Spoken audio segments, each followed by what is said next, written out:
Hello दोस्तों, स्वागत है आप सभी का आज के इस नए वीडियो में। सो फ्रेंड्स, आज के इस वीडियो में आप लोगों को कक्षा 10 चित्रकला का संपूर्ण मॉडल पेपर बताने वाला हूं। और ये मॉडल पेपर वेबसाइट से डाउनलोड करके मैं लाया हूं और एक एक क्वेश्चन का आंसर बताऊंगा कि किस प्रकार के क्वेश्चन आपके एग्जाम में पूछे जाएंगे और एमसीक्यू किस प्रकार के पूछे जाते हैं। तो चलिए स्टार्ट करते हैं आज का वीडियो। और मैं इस वीडियो में संपूर्ण एमसीक्यू सहित आपको मॉडल पेपर रूबरू कराने वाला हूं। चलिए स्टार्ट करते हैं आज का वीडियो। देखिए, सबसे पहले तो ये इंस्ट्रक्शन होता है, इसको आपको पढ़ लेना होता है कि 3 घंटे 15 मिनट का आपका पूरा पेपर रहेगा, जिसमें 15 मिनट आपको पढ़ने के लिए दे जाएंगे। तो पूरा पढ़ लीजिएगा। 20 नंबर के वो विकल्प पूछे जाएंगे और जिसका उत्तर आप लोग को ओएमआर शीट पे देना है। देखिए, और ये प्रश्न पत्र जो है, इसमें दो टाइप के क्वेश्चन रहेंगे। पहला तो एक आलेखन कला रहेगा और दूसरा जो रहेगा प्रावैधिक कला रहेगा। लेकिन आपको केवल एक ही करना है, या तो आप आलेखन कला कीजिए या तो आप प्रावैधिक कला कीजिए। और दोनों में 20-20 एमसीक्यू पूछे जाएंगे। जो आसान लगे वो कर सकते हैं, ठीक है।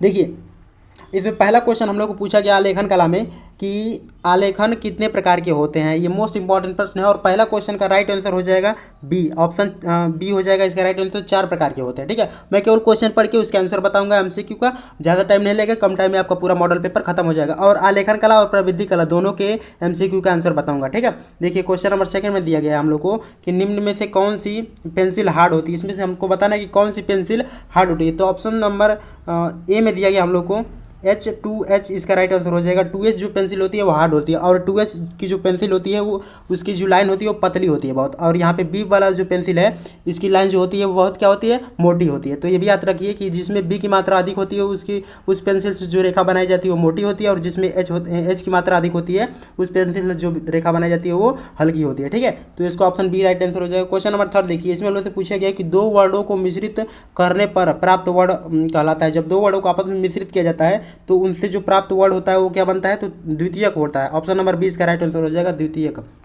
देखिए, क्वेश्चन नंबर 4 में दिएगा हम लोग को कि रेखा कितने प्रकार की होती है, हम लोग को बताना है। देखिए, क्वेश्चन नंबर 4 का भी राइट आंसर हो जाएगा ऑप्शन बी, रेखा 4 प्रकार की होती है, ठीक है। नेक्स्ट क्वेश्चन देखिए, क्वेश्चन नंबर 15 यहाँ क्वेश्चन नंबर 5 में दिया गया है कि लाल रंग में हरा रंग मिलाने से कौन सा रंग बनता है। देखिए, ऑप्शन नंबर 5 का राइट आंसर जो हो जाएगा वो है ऑप्शन सी, भूरा रंग बनेगा। जब लाल रंग में हरा रंग मिलाएंगे तो कौन सा रंग बनेगा, भूरा रंग बनेगा। उसी प्रकार से क्वेश्चन नंबर 6 में दिया है कि निम्न में से कौन सा प्राथमिक रंग है। देखिए, प्राथमिक रंगों को याद करने का मैं आप लोगों को ट्रिक बता रहा हूँ, जिसे आप याद कर लेंगे तो कभी नहीं भूलेंगे कि प्राथमिक रंग कौन सा है। आप याद कर लीजिए नेपाल जो देश है, भारत का पड़ोसी देश नेपाल। देखिए, इसमें ने का मतलब होगा नीला और पा का मतलब होगा पीला और ल का मतलब होगा लाल। तो नीला, पीला और लाल यही क्या होते हैं, प्राथमिक रंग होते हैं। तो इसमें जो लाल हो जाएगा ऑप्शन सी इसका राइट आंसर हो जाएगा। प्राथमिक रंग की श्रेणी में आता है लाल रंग, ठीक है। उसी प्रकार से नेक्स्ट देख लेते हैं क्वेश्चन नंबर 7। देखिए, क्वेश्चन नंबर 7 में हम लोग को बोला गया है कि कला शब्द किस भाषा का है। जो कला शब्द है किस भाषा का है, तो ये संस्कृत भाषा का है। तो ऑप्शन बी इसका राइट आंसर हो जाएगा। नेक्स्ट क्वेश्चन नंबर 8 में देखिए, ये भी मोस्ट इंपॉर्टेंट है। इसमें पूछा गया है कि काला का विरोधी रंग क्या होता है। तो काला रंग का विरोधी रंग जो होता है वो सफेद रंग होता है। तो ऑप्शन बी इसका भी राइट आंसर हो जाएगा। एंड उसी तरह से नेक्स्ट क्वेश्चन देख लेते हैं, क्वेश्चन नंबर 9। और इसमें पूछा गया है कि बिना ब्रश की सहायता से कौन सा रंग लगाया जाता है। जो बिना ब्रश की सहायता से लगाया जाता है उस रंग का नाम क्या है। तो ऑप्शन नंबर सी इसका राइट आंसर हो जाएगा पेस्टल रंग को बिना ब्रश की सहायता से लगाया जा सकता है। क्वेश्चन नंबर 10वां देखिए, इसमें पूछा गया हम लोगों को कि किस ब्रश की सहायता से पतली लाइन खींची जा सकती है, ठीक है। तो ऑप्शन नंबर क्वेश्चन नंबर 10 का राइट आंसर हो जाएगा ऑप्शन नंबर डी। यहाँ पे दिया गया ऑप्शन नंबर डी में दिया गया कि 00 नंबर, ठीक है। ऑप्शन नंबर डी इसका राइट आंसर हो जाएगा। क्वेश्चन नंबर 11 देखिए, इसमें पूछा गया हम लोग को कि लाल रंग में सफ़ेद रंग मिलाने से कौन सा रंग बनता है। तो ऑप्शन बी इसका राइट आंसर हो जाएगा गुलाबी रंग बनता है, ठीक है। उसी प्रकार से नेक्स्ट क्वेश्चन देख लेते हैं, क्वेश्चन नंबर 12। देखिए, क्वेश्चन नंबर 12 में हम लोग से पूछा गया कि इंद्रधनुष में रंग चक्र में प्रथम रंग कौन सा है। इंद्रधनुष में जो रंग चक्र होता है इसमें प्रथम रंग कौन सा है। तो ऑप्शन नंबर डी इसका राइट आंसर हो जाएगा लाल रंग, ठीक है। उसी प्रकार से क्वेश्चन नंबर 13 देख लीजिए। क्वेश्चन नंबर 13 में पूछा गया कि लाल रंग किस प्रकार का रंग होता है। जो लाल रंग होता है वो किस प्रकार का रंग होता है। तो ये उष्ण रंग होता है। ऑप्शन नंबर ए इसका राइट आंसर हो जाएगा। उसी प्रकार से क्वेश्चन नंबर 14 में देखिए, क्वेश्चन नंबर 14 में पूछा गया हम लोगों को कि कौन सा रंग सबसे पारदर्शी होता है। हम लोग को बताना है कि कौन सा जो रंग होता है सबसे पारदर्शी होता है। तो जो जल रंग होता है इसके आर पार देखा जा सकता है, इसे हम लोग बोलते हैं पारदर्शी रंग। क्वेश्चन नंबर 15 देखिए, क्वेश्चन नंबर 15 में पूछा गया कि रंगों के संबंध में सही व्यक्ति है। हम लोग को बताना है कि रंगों के संबंध में सही व्यक्ति कौन सा है। तो ओस्टवाल जो चक्र होता है, ओस्टवाल द्वारा दिया गया जो चक्र होता है यही सही व्यक्ति हो जाए, ठीक है। नेक्स्ट क्वेश्चन नंबर 16 देख लीजिए। इसमें हम लोग से पूछा गया कि द्वितीयक रंग किस प्रकार से प्राप्त किए जाते हैं। जो द्वितीयक रंग होते हैं वो किस प्रकार से प्राप्त किए जाते हैं, तो यहाँ पे दिया गया है कि 2 प्राथमिक रंगों को मिश्रित करने से द्वितीयक रंग बनता है। और प्राथमिक रंग मैंने आप लोगों को बताया, नेपाल से याद कर लीजिए, नीला, पीला और लाल, ये प्राथमिक रंग होते हैं। इन्हीं रंगों को आपस में मिला के द्वितीयक रंग का निर्माण किया जाता है। एंड उसी प्रकार से क्वेश्चन नंबर 17 देखिए, इसमें पूछा गया कि अलसी के तेल का प्रयोग किया जाता है। जो अलसी का तेल है इसका प्रयोग किस लिए किया जाता है, तो ये तेल रंग बनाने के लिए किया जाता है, तेल रंग में इसका प्रयोग होता है। ठीक है, उसी प्रकार से क्वेश्चन नंबर 18 देखिए, इसमें पूछा गया हम लोग को कि ईजल का प्रयोग होता है। जो ईजल है इसका प्रयोग कहाँ होता है, चित्रकारियों में होता है। ईजल जो होता है इसका प्रयोग कहाँ होता है, तो चित्रकारियों में होता है। तो ऑप्शन बी इसका भी राइट आंसर हो जाएगा। क्वेश्चन नंबर 19 देखिए कि शीघ्रता से किया गया रेखा क्या कहलाता है। जो रेखा शीघ्रता से किया जाता है, रेखांक शीघ्रता से की जाती है, उसे हम लोग क्या बोलते हैं, तो इसका राइट आंसर हो जाएगा सी, ऑप्शन नंबर सी इसका राइट आंसर हो जाएगा। स्केच कहलाता है, जिसे हम लोग जल्दी जल्दी खींच के बना लेते हैं, वो स्केच होता है। एंड इसी प्रकार से क्वेश्चन नंबर 20 में दिया गया, और ये प्रावैधिक कला, ये आलेखन कला का लास्ट क्वेश्चन है। इसमें पूछा गया कि लाल, नीला और लाल रंग मिलाने से कौन सा रंग प्राप्त होता है। जब नीला और लाल रंग को आपस में मिलाया जाता है तो कौन सा रंग बनता है, तो ये बैगनी रंग बनता है। तो ऑप्शन बी इसका राइट आंसर हो जाएगा। यहाँ पे आपके खत्म हो गए टोटल 20 MCQ किस चीज़ के, तो आलेखन कला के। इसी प्रकार से प्रावैधिक कला के एकदम सिंपल से क्वेश्चन होते हैं, मैथ के होते हैं एकदम सिंपल। देखिए किस प्रकार के प्रश्न पूछे जाते हैं। एक एक क्वेश्चन को मैं सॉल्व करा रहा हूँ। इसमें पहला क्वेश्चन दिया गया कि क्षेत्रफल की इकाई होती है। जो क्षेत्रफल किस में मापा जाता है, तो वर्ग मीटर में मापा जाता है, चाहे वो सेंटीमीटर स्क्वायर हो या मीटर स्क्वायर हो, ठीक है, या किलोमीटर स्क्वायर हो, तो वर्ग मीटर में मापा जाता है क्या चीज़, क्षेत्रफल। तो ऑप्शन डी इसका राइट आंसर हो जाएगा। उसी प्रकार से क्वेश्चन नंबर बी में दिया गया, क्वेश्चन नंबर सेकंड में दिया गया है कि वृत्त की परिधि आंशिक भाग को कहते हैं। जो वृत्त की परिधि का आंशिक भाग होता है उसे हम लोग क्या बोलते हैं, तो ऑप्शन नंबर ए इसका राइट आंसर हो जाएगा, चाप कहलाता है। जैसे वृत्त है, ये पूरा वृत्त है और इसकी आंशिक, जैसे मान लीजिए ये छोटा सा भाग निकाल दें, ये छोटा सा, तो ये ऊपरी वाला जो भाग होता है क्या कहलाता है, तो एक चाप कहलाता है। इसी प्रकार से क्वेश्चन नंबर 3 देखिए कि आयत का क्षेत्रफल होता है। आयत का क्षेत्रफल का रूल क्या होता है, तो ऑप्शन नंबर ए इसका राइट आंसर हो जाएगा, आधार गुणे ऊंचाई। आधार गुणे ऊंचाई बोलिए या लंबाई गुणे चौड़ाई बोलिए, सेम बराबर। ठीक है, उसी प्रकार से क्वेश्चन नंबर 4 में देखिए कि समबाहु, जो समबाहु त्रिभुज होता है, इसकी भुजाएं क्या होती है, तो समबाहु त्रिभुज जो होती है इसकी सभी भुजाएं क्या होती है, बराबर होती हैं। ठीक है, तो ऑप्शन नंबर 4 ए इसका राइट आंसर हो जाएगा 4 का। क्वेश्चन नंबर 5 में देख लीजिए। क्वेश्चन नंबर 5 में पूछा गया हम लोग को कि दो बिंदुओं को मिलाने से निर्माण होता है। जब दो बिंदु, यहाँ पे एक बिंदु है, एक बिंदु यहाँ पे, इसको आपस में मिला देंगे तो क्या बन जाएगा, एक रेखा बन जाएगा। तो ऑप्शन ए इसका भी राइट आंसर हो जाएगा। उसी प्रकार से देख लेते हैं क्वेश्चन नंबर 6। देखिए क्वेश्चन नंबर 6 में दिया गया हम लोग को कि समकोण कितने अंश का होता है। जो समकोण त्रिभुज होता है वो समकोण होता है वो कितने अंश का होता है, तो ये 90 डिग्री का होता है। जो समकोण होता है वो 90 डिग्री का होता है। क्वेश्चन नंबर 7 देखिए, इसमें लोग से पूछा गया है कि 1 मीटर कितने सेंटीमीटर के बराबर होता है। 1 मीटर में कितने सेंटीमीटर होता है, तो 100 सेंटीमीटर होता है। ऑप्शन नंबर बी इसका भी राइट आंसर हो। क्वेश्चन नंबर 8 में देख लीजिए कि ऐसे पूछा गया कि 60 डिग्री के प्रत्येक कोण से बने त्रिभुज को क्या कहते हैं। यदि कोई त्रिभुज है और इसके प्रत्येक कोण 60 डिग्री है तो वो त्रिभुज क्या कहला जाएगा, तो ये त्रिभुज कहलाएगा समबाहु, समबाहु कहलाएगा। ऑप्शन नंबर डी इसका राइट आंसर हो जाएगा। ऑप्शन नंबर डी इसका राइट आंसर हो जाएगा, समबाहु त्रिभुज। ठीक है, उसी प्रकार से क्वेश्चन नंबर 9 में देखते हैं। देखिए क्वेश्चन नंबर 9 में हम लोग से पूछा गया कि, अब देखिए क्वेश्चन नंबर 9 में दिएगा हम लोग को कि निम्न में से कौन सा अधिक कोण नहीं है। तो अधिक कोण को पहचानने का सीधा सा रूल होता है, जो 90 डिग्री से ऊपर और 180 डिग्री से कम होता है वो अधिक कोण कहलाता है।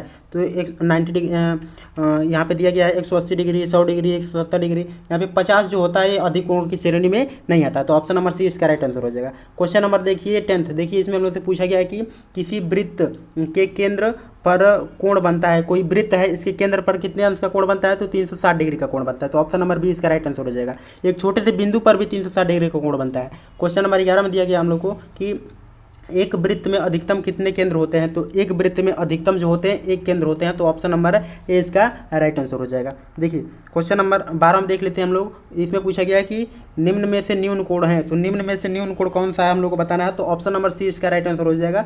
निम्न में से जो न्यून कोण की जो पहचान होती है वो कितनी डिग्री तक की होती है, तो जो 60 डिग्री से कम होता है, ठीक है, वो न्यून कोण की श्रेणी में आता है। क्वेश्चन नंबर 13 में देखिए, इसमें हम लोग से पूछा गया है कि 4 रेखाओं से घिरी आकृति को क्या बोलते हैं। तो इसे आयत भी बोलते हैं, वर्ग भी बोलते हैं, चतुर्भुज भी बोलते हैं। ऑप्शन नंबर डी इसका राइट आंसर हो जाएगा। उपयुक्त सभी बोलते हैं।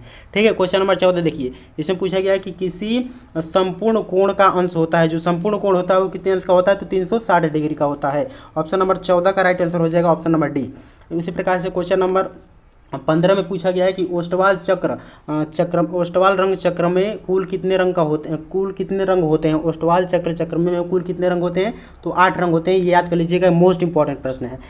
उसी प्रकार से क्वेश्चन नंबर 16 में दिया गया है कि व्यास त्रिज्या के कितने गुना होता है, तो व्यास जो होता है वो त्रिज्या के 2 गुना होता है। तो ऑप्शन नंबर बी इसका राइट आंसर हो जाएगा। ठीक है, ऑप्शन नंबर ए इसका राइट आंसर हो जाएगा। क्वेश्चन नंबर 17 देख लेते हैं हम लोग। क्वेश्चन नंबर 17 में पूछा गया कि किसी वृत्त का केंद्र की सबसे बड़ी जीवा या व्यास को बांटा जाता है। कोई वृत्त का केंद्र है तो उसकी सबसे बड़ी जीवा व्यास को बांटता है, तो वो 2 समान भागों में बांटता है। ठीक है, उसी प्रकार से क्वेश्चन नंबर 18 देखते हैं। देखिए क्वेश्चन नंबर 18 में दिया गया कि 180 अंश के कोण को क्या कहते हैं, तो 180 अंश के कोण को हम लोग बोलते हैं सरल कोण। ऑप्शन नंबर ए इसका राइट आंसर हो जाएगा। क्वेश्चन नंबर 19 देखिए। क्वेश्चन नंबर 19 में पूछा गया कि इनमें से कौन सा वृत्ताकार है, तो ऑप्शन नंबर सी इसका राइट आंसर हो जाएगा। ठीक है, क्वेश्चन नंबर 20 में देख लेते हैं। इसमें पूछा गया कि वर्ग के जो प्रत्येक कोण होते हैं वो कितने अंश के होते हैं, तो वर्ग जो होता है इसके प्रत्येक कोण 90 डिग्री का होता है। तो ऑप्शन नंबर सी इसका राइट आंसर हो जाएगा 90 डिग्री। ठीक है, यहाँ पे आपके खत्म हो गया प्राविधिक और आलेखन दोनों के 20-20 बहुविकल्पी प्रश्न। अब देख लेते हैं थोड़ा लॉन्ग क्वेश्चन कि किस प्रकार से आप लोग को एग्जाम में बनाने के लिए क्वेश्चन आता है। खंड ख में आ जाइए और इसको आप लोग को कॉपी में बनाना है, आपको कॉपी मिलेगा। इसमें हम लोग को पहला दिया गया है प्राकृतिक दृश्य का कि दिए गए ड्राइंग शीट पर 20 गुणा 25 और ये आप लोग नाप के लिखिएगा। 20 गुणा 25 अपने स्केल से नाप के लिखिएगा। और क्या करना है, इसमें आयत में सूर्यास्त का दृश्य चित्रण कीजिए, जिसमें नदी, पहाड़, वृक्ष, पहाड़ियाँ, झोपड़ी आदि का चित्र बताइए। और यहाँ पे दिएगा कि चित्रांकन में वाटर कलर या पेस्टल कलर का उपयोग कीजिए। ऐसा नहीं कि बस उसे सेट कर दीजिए पेंसिल से, कट जाएगा नंबर। यहाँ पे दिया गया भी है कि किस टॉपिक के लिए कितना नंबर मिलेगा। सही रेखांक व परिच्छेद के लिए हम लोग को 10 नंबर मिलेगा। एंड उसी प्रकार से दिया गया कि सौम्य एवं उपयुक्त रंगों का प्रयोग करेंगे तो 5 नंबर मिलेगा, और सही एवं उपयुक्त संयोज करेंगे तो आप लोग 10 नंबर मिलेगा। एंड उसी प्रकार से वातावरण का सही दृश्य यदि दिखाए रहेंगे तो 5 नंबर मिलेगा। और ये 30 नंबर का प्रश्न है, इसे आप अच्छे से बनाइएगा। 1 घंटे लग जाएगा, कोई दिक्कत नहीं, 1 घंटे में बनाइएगा, लेकिन बनाइएगा एकदम सही से, क्योंकि 3 घंटे का टाइम रहता है। 15 मिनट में आप लोग पूरा पढ़ ही सकते हैं क्वेश्चन। तो एंड उसी प्रकार से यदि आपको ये आ रहा है बना सकते हैं तो कर दीजिए, वरना ये भी कर सकते हैं। इसमें हम लोग को दिया गया कि अथवा करके आलेखन में कि 8 सेमी व्यास वाले एक वृत्त में अर्ध आकर्षक आलेखन की रचना करें, जिसमें गुलाब फूल, पत्तियां, कली, मछली के संयोजन के साथ आलेखन में मछली लयुग संयोजन हो। रंग योजना उत्तम हो, किन्हीं 3 जल रंगों का प्रयोग किया। अब इसमें देखिए लिमिटेशन में दीजिए है कि हम लोग को 3 ही जल रंगों का उपयोग करना है। इससे ज़्यादा करेंगे तो आपके नंबर कट सकते हैं। इसमें पहले दिया गया है कि मौलिक इकाई की मौलिकता के लिए आपको 10 नंबर मिलेंगे। लयात्मक रेखांक के लिए आपको 5 नंबर मिलेंगे। उत्तम रंग संगीति के लिए आपको 10 नंबर मिलेंगे। और उसके बाद से सामान्य प्रभाव एवं आकर्षक के लिए आपको 5 नंबर मिलेंगे। ठीक है, तो इसी प्रकार से इसी प्रकार से आ जाइए प्रावैधिक कला में। और इसमें हम लोग को पहला क्वेश्चन दे दिया है कि निम्नलिखित में से 5 में से किन्हीं 3 ही प्रश्नों को करना है। अब यहाँ पे नीचे आ जाइए। अब ये सब तो ऊपर रचना है। अब देखिए इसमें ए वाला में हम लोग को दिया गया है कि एक 5 सेमी भुजा वर्ग के अंतर्गत बड़े से बड़े अर्धवृत्त खींचिए। एक 5 सेमी भुजा के अंतर्गत बड़े से बड़े क्या खींचना है, अर्धवृत्त खींचना है। और इसमें हम लोग को चांदा का उपयोग करना है और कंपास का यूज़ करना है। ठीक है, तो आप लोग जो भी लेके जाइएगा उसका यूज़ कीजिएगा। उसी प्रकार से बी में दिया गया है कि 3.5 सेमी भुजा वाले षटभुज के अंतर्गत एक वर्ग क ख ग की रचना कीजिए। हम लोग रचना करना है उसके अंदर। ठीक है, तो आलेखन कला में देख लीजिए कि किस प्रकार से क्वेश्चन पूछे गए हैं। उसी प्रकार से स्मृति चित्रण, ये आपके 20 नंबर के प्रश्न होते हैं स्मृति चित्रण में। और इसमें हम लोग को पहला दिया गया है कि निम्नलिखित में से किसी एक पर स्मृति चित्रण प्रकाश का छाया, और इसमें रंग का उपयोग नहीं करना है, केवल पेंसिल से सेट करना है इसको। और यहाँ पे दिया गया 15 सेमी से कम ना हो, 15 सेमी तक का बनाना है। पहला क्या दिया गया है, इसमें बनाना क्या है, तो स्मृति चित्रण करना है। और इसमें दिया गया है कि सौम्य कलर के लिए आपको 4 नंबर मिलेंगे। और रेखा सवष्ट के लिए आपको 4 नंबर मिलेंगे। और आकृति की अनुरूपता के लिए आपको 6 नंबर मिलेगा। और इसमें क्या क्या चीज़ बनाना है, कोई सी एक ही पर बनाना है। ठीक है। तो इसमें पहला दिया गया है टेबल लैंप बनाइए, हजारा बनाइए, फावड़ा बनाइए या लोहे की अलमारी बनाइए, कोई एक ही बनाइएगा, आपको 10 नंबर मिलेगा, अच्छे से सेट करिएगा।